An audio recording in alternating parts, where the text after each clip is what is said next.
My wife's calendar had a recurring event called Strategy Sync that showed up every single Thursday for 4 months before I ever asked what it meant. I found that out the hard way, scrolling through a shared family calendar app looking for her dentist appointment. 41 entries. Same time, same title, no location listed. I sat there staring at my phone in the garage for 11 minutes before I put it back in my pocket and walked inside like nothing had happened. I thought that would be the strangest thing I found that week.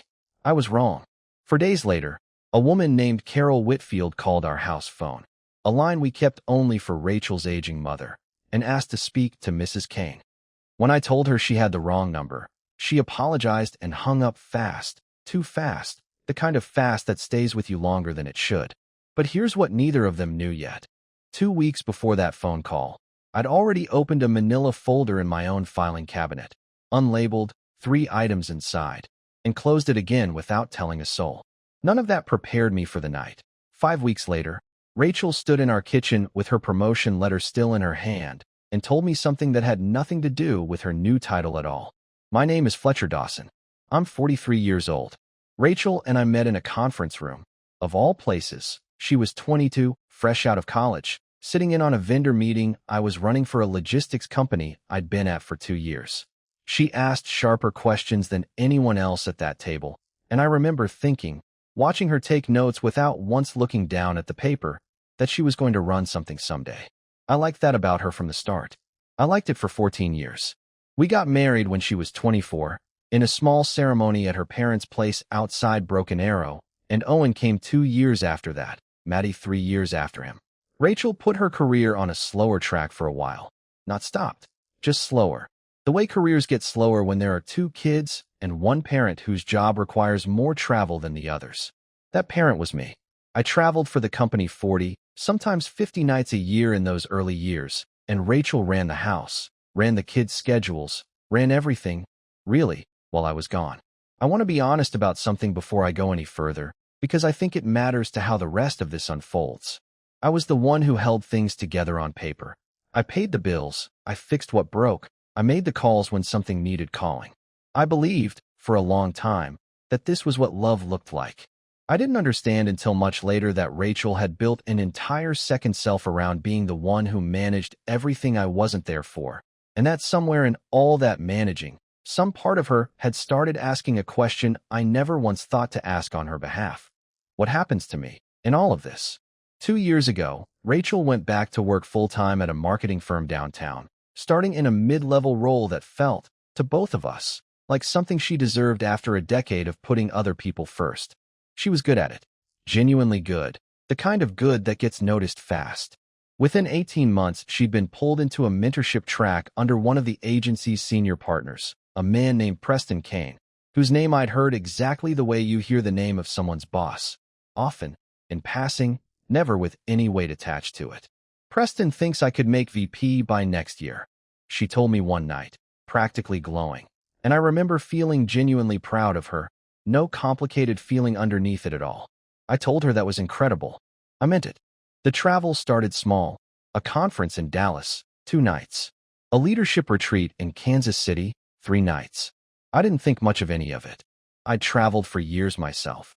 It felt only fair that her career should get to expand the same way mine once had. I picked up more of the kids' schedule without complaint, and I told myself I was glad to do it, because I was, mostly. It was around the second Kansas City trip that Rachel started closing the laptop a little faster when I walked into a room. Small thing. I noticed it and let it go, the way I'd let go of 100 small things over 14 years of choosing not to make anything into a fight. The calendar entry, Strategy Sync, every Thursday, started around then too, though I wouldn't clock it as strange until months later, scrolling for a dentist appointment I never did find that day. I didn't ask Rachel about the calendar entry that night in the garage. I told myself I'd bring it up eventually, casually, the way I brought up everything eventually and casually, which is to say I mostly didn't bring things up at all. That had always been my way of keeping the peace. I was about to learn, over the following weeks, exactly what that habit had been costing me the whole time. Starting with a manila folder in my filing cabinet that I still hadn't opened again, and a promotion letter that was going to land in our kitchen with a great deal more attached to it than either of us expected. The manila folder sat in my filing cabinet for 3 weeks before I touched it again. I want to explain how it got there in the first place, because it matters. It started with a receipt. Rachel had asked me to grab her laptop bag from the hall closet one morning before a flight, and a hotel folio slipped out when I lifted it. One night, a boutique place downtown, dated 2 weeks before any trip she'd told me about. I didn't say anything. I put it back in the side pocket exactly where I'd found it, zipped the bag, and handed it to her like nothing had happened. That's what I did with things. I put them back. I told myself it was probably a work dinner that ran late, a night she'd stayed downtown instead of driving the 40 minutes home in bad weather. Reasonable. I believed it enough to function, which was really all I needed from an explanation most days. Rachel's promotion track picked up speed that spring. Preston Kane's name came up more, not suspiciously, just often, the way a boss's name comes up when you're being genuinely mentored. Preston wants me to shadow the Denver pitch. Preston thinks I should lead the retention rebrand. I nodded along to all of it, glad for her, the way you're glad for someone you love who's finally getting what she's worked for. But I noticed things stacking up in a way I couldn't quite name. She started running errands on Thursday afternoons that never used to exist, a haircut, a new blazer, small purchases that added up to someone paying closer attention to how she looked than she used to. When I mentioned it, lightly, over dinner one night, she laughed and said something about needing to look the part for VP consideration. It was a reasonable answer. Reasonable answers were starting to be the only kind I ever got. Owen mentioned, offhand, at the dinner table one night, that Mom had picked him up from soccer practice in the wrong car, a black SUV he didn't recognize, driven by some guy from her work who'd waited in the parking lot while she signed him out. I asked, carefully, keeping my voice light, what the guy's name was. I don't know, Owen said, more interested in his mashed potatoes. He had gray hair. I didn't say anything else about it that night. I filed it. That word again, filed, like everything in my life had become paperwork I was choosing not to open. Preston Kane had gray hair. I'd seen his photo on the agency's website once, scrolling past it without much thought. I told myself there could be a dozen gray-haired men at that office, and there probably were. I want to stop here for a second. If you've ever caught yourself building an entire alternate explanation just to avoid asking one direct question, you already know that particular kind of quiet. The one where staying comfortable feels, for a while, more important than knowing the truth. Stay with me, though, because that black SUV wasn't the last thing that showed up in the wrong place that spring. The manila folder started with the hotel folio. It grew to include a printed page from the shared calendar. All 41 strategy sync entries, dated and highlighted, something I did late one night, without fully deciding to do it. The way you sometimes find your own hands already moving before your head has caught up. I added a third item 2 weeks later. A photograph of the black SUV's license plate, taken from our front porch the one time it dropped Owen off close enough for me to see it from the window. I hadn't run the plate. I hadn't done anything with any of it. I just kept adding to a folder in a locked drawer, telling myself I was being thorough, not telling myself the truer thing, which was that some part of me had already stopped believing the reasonable answers and had started building a case instead of asking a question. Rachel's habits shifted further that month. She started taking calls in the bathroom with the fan running, a habit she'd never had before. Her phone, which used to sit face up on the kitchen counter buzzing openly through dinner, started living in her purse, zipped, and if it rang during a meal, she'd glance at her bag and let it go to voicemail, which somehow felt more deliberate than answering it would have. I asked her once, directly, who Carol was, the name I'd caught on a missed call notification while her phone sat charging on my side of the bed by accident one night. Carol from accounting, Rachel said, not looking up from Maddie's homework. She handles my expense reports. It's nothing. It was, on its face, a completely reasonable explanation. Marketing VPs have expense reports. Accounting departments have people named Carol. I let it go. I always let it go. And some part of me was starting to understand, faintly, that letting it go had become less a virtue and more a habit I didn't know how to break, even when I wanted to. My best friend Danny came over that weekend to help me clean the gutters, and somewhere between the second ladder trip and the third, I mentioned, testing the weight of it, the way I'd tested things with Danny for 20 years, that Rachel had seemed distant lately, always on the phone, always somewhere I couldn't quite picture. Danny didn't look at me when I said it. He kept scraping wet leaves out of the gutter with more focus than the task really required. New job, man. Big promotions do that to people. She'll level out. It was the kind of answer that should have reassured me completely. It didn't. Not entirely. There was something in how fast Danny said it, how carefully he kept his eyes on the gutter instead of finding mine, that landed wrong in a way I couldn't have explained that afternoon. I didn't push him. 20 years of friendship had taught me that Danny told me things when he was ready, not when I pushed, and pushing had never once worked on him in 2 decades of knowing the man. I didn't know it yet, but Danny already knew more than she'll level out that Saturday, and it would take a phone call I never expected, 3 weeks later, for me to understand exactly how much more and exactly how long he'd been sitting on it. The phone call came on a Tuesday night, while Rachel was in Denver for what she'd called a closing pitch.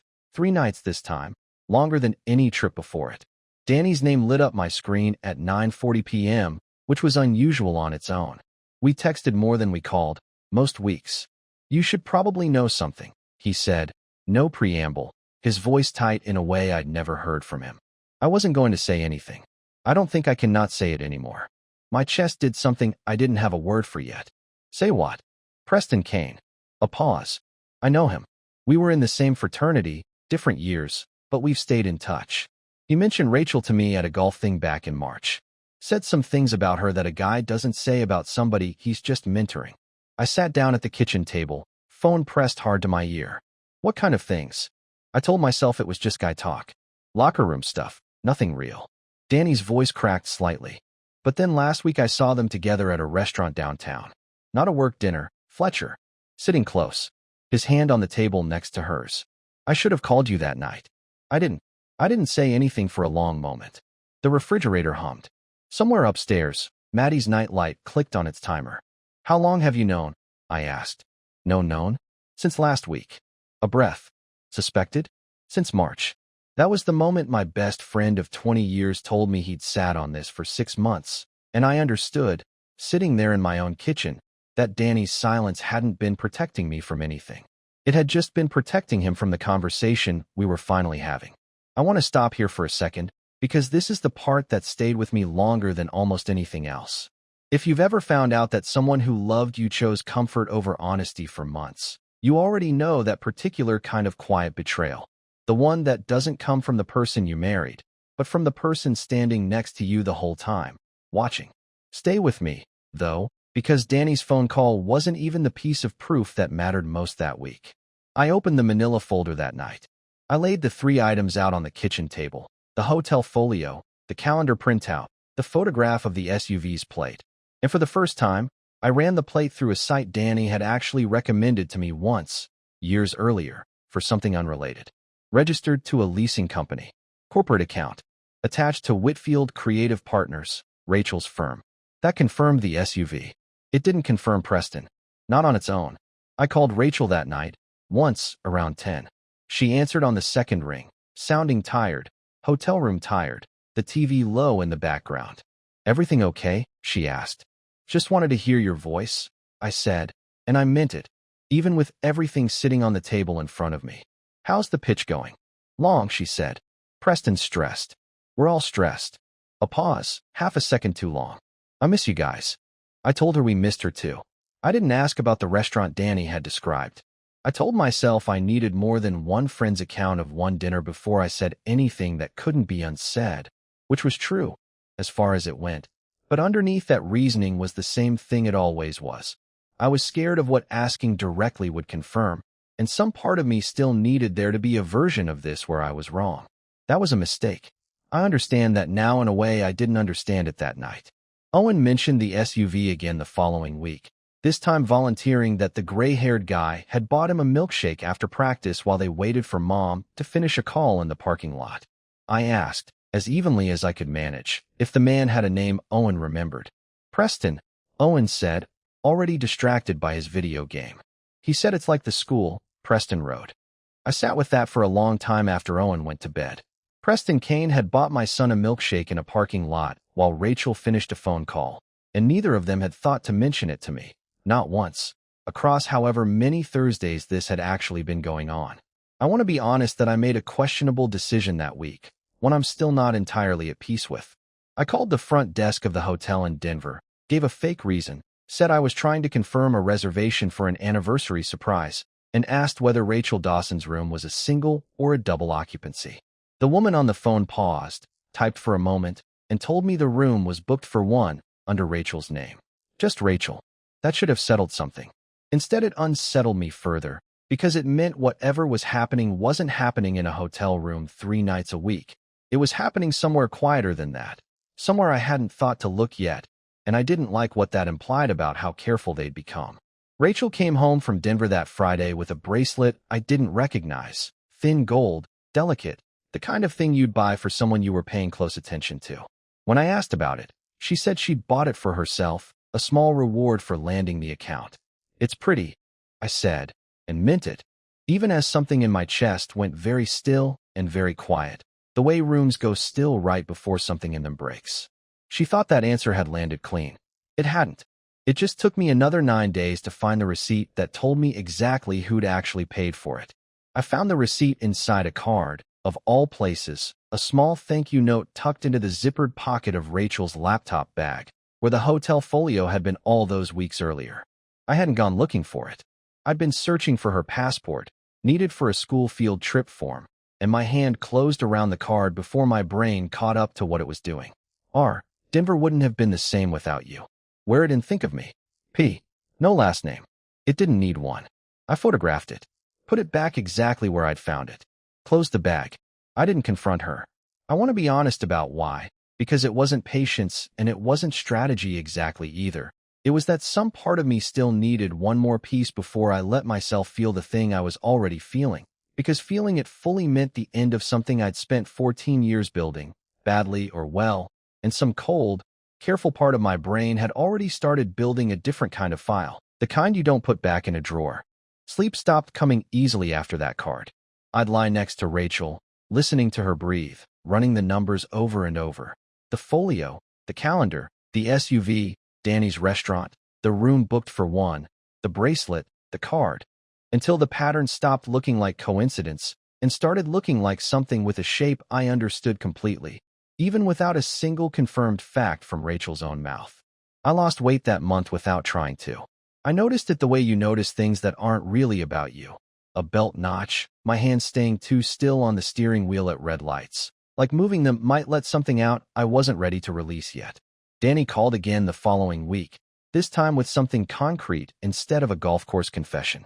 He'd run into Preston at a fundraiser, and Preston, apparently a few drinks in, had mentioned, casually, the way men mention things they think are private and aren't, that Rachel's promotion to VP had been finalized that week.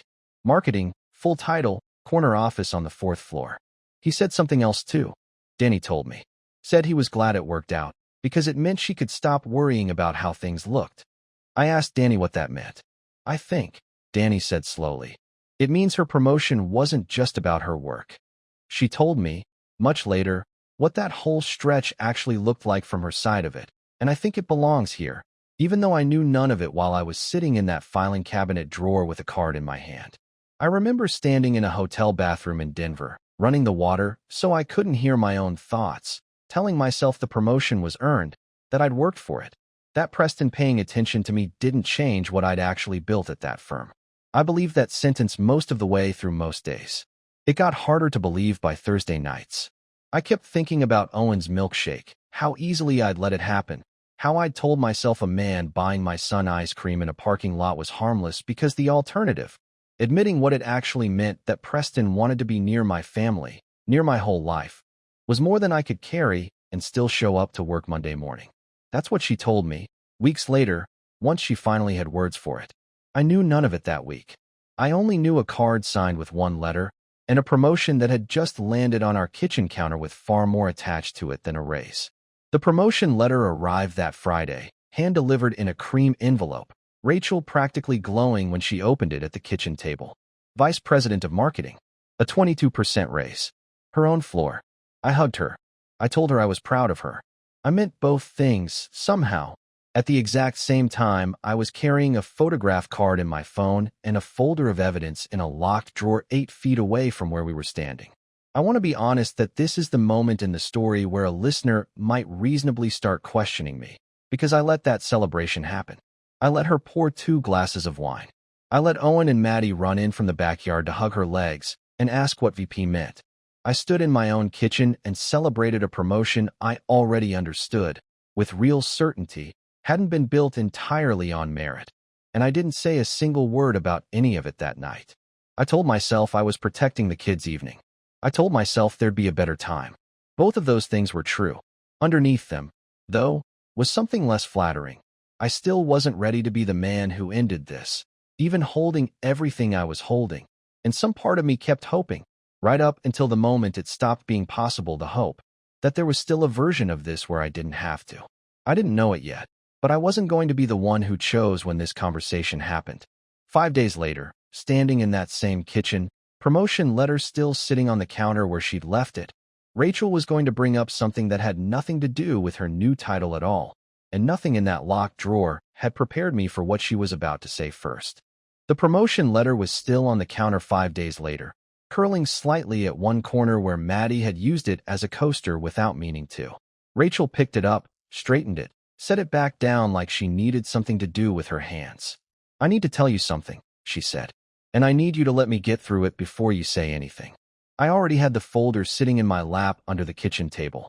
I'd brought it down that morning, finally, after 5 days of watching her glow over a title I understood better than she thought I did. I didn't say that yet. I let her go first. "I'm not going to take the VP job," she said. That wasn't what I'd braced for. "What?" "I turned it down this morning. Told Preston I needed to think about some things." Her hands were shaking slightly, I noticed, gripping the edge of the counter. "Fletcher, I have to tell you what's actually been happening, because I can't keep doing this, whatever this is, another week." "I know what's been happening," I said. Something crossed her face, not quite shock, more like the specific stillness of someone realizing the ground had already shifted without them. "How much do you know?"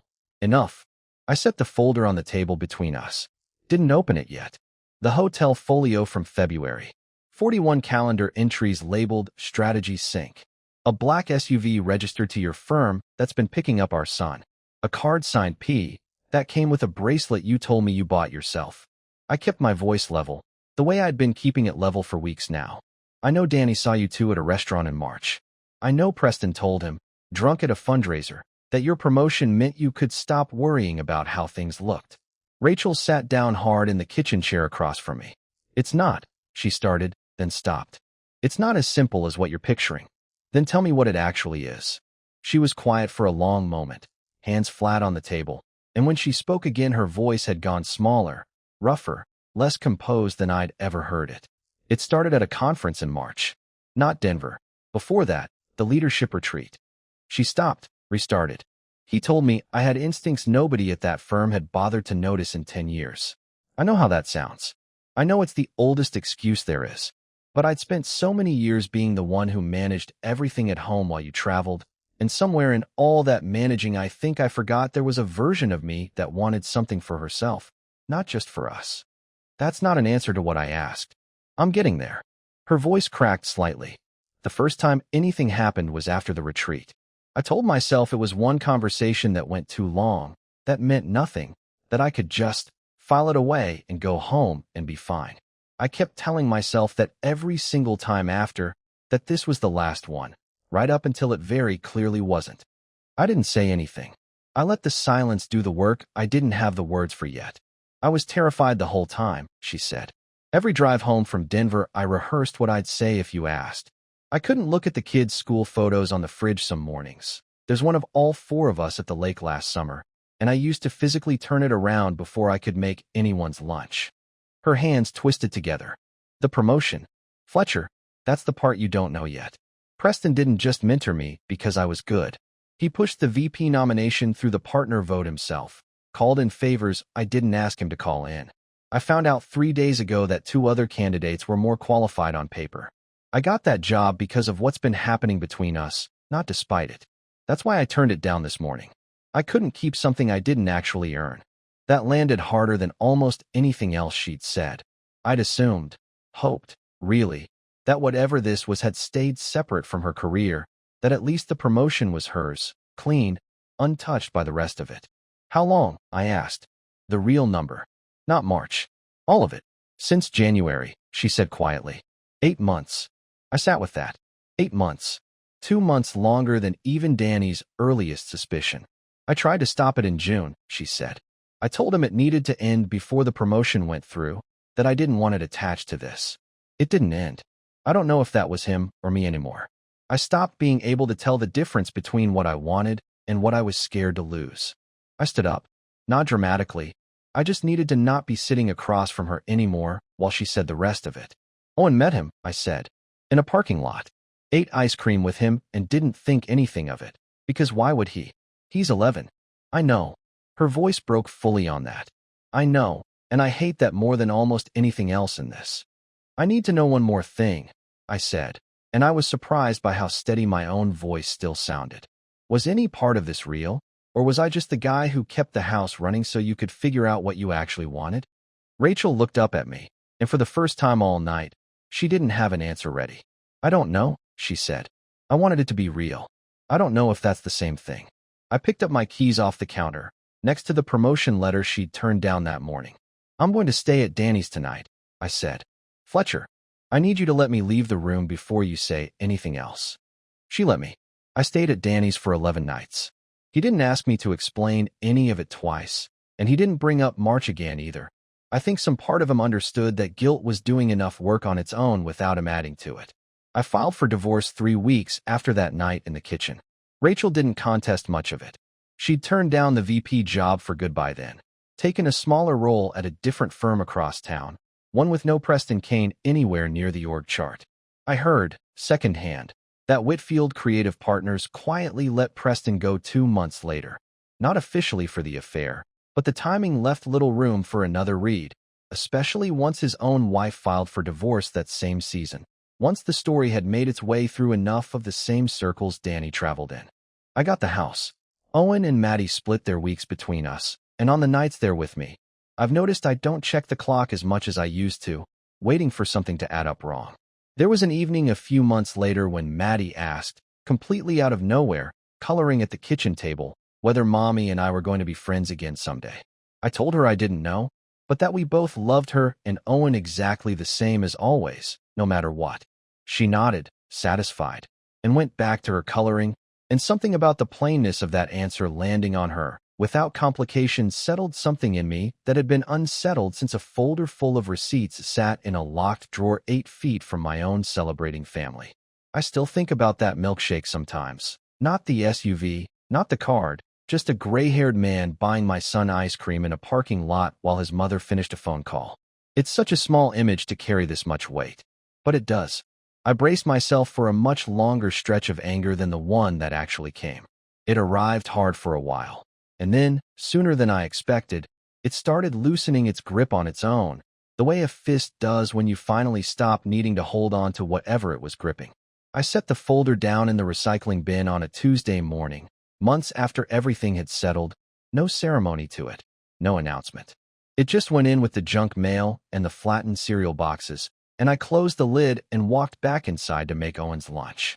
That was my story, a calendar entry that ran 41 weeks, a bracelet I never asked to see again, a card with one letter signed at the bottom of it. I don't think I understood what it taught me until later, but I do now. Avoiding conflict for 14 years didn't keep the peace. It just meant I had no practice having the hard conversation when the moment finally demanded one, and that cost me months I could have had answers in instead of guesses. There was also Danny, 20 years of friendship, 6 months of silence he carried alone because he thought protecting me mattered more than telling me, which taught me that love and honesty aren't always the same instinct, even in the people closest to you. And there was Owen's milkshake, small and easy to miss, which taught me the plainest lesson of the whole thing. Kids usually hand you the truth first, long before any adult in the room is ready to say it out loud. Have you ever found out that someone who loved you chose silence over honesty, and had to figure out whether that silence came from protection or from fear? Thank you for sticking with me through this one. If any part of it hit close to home, I'd genuinely like to hear about it in the comments. I read every single one. See you in the next story.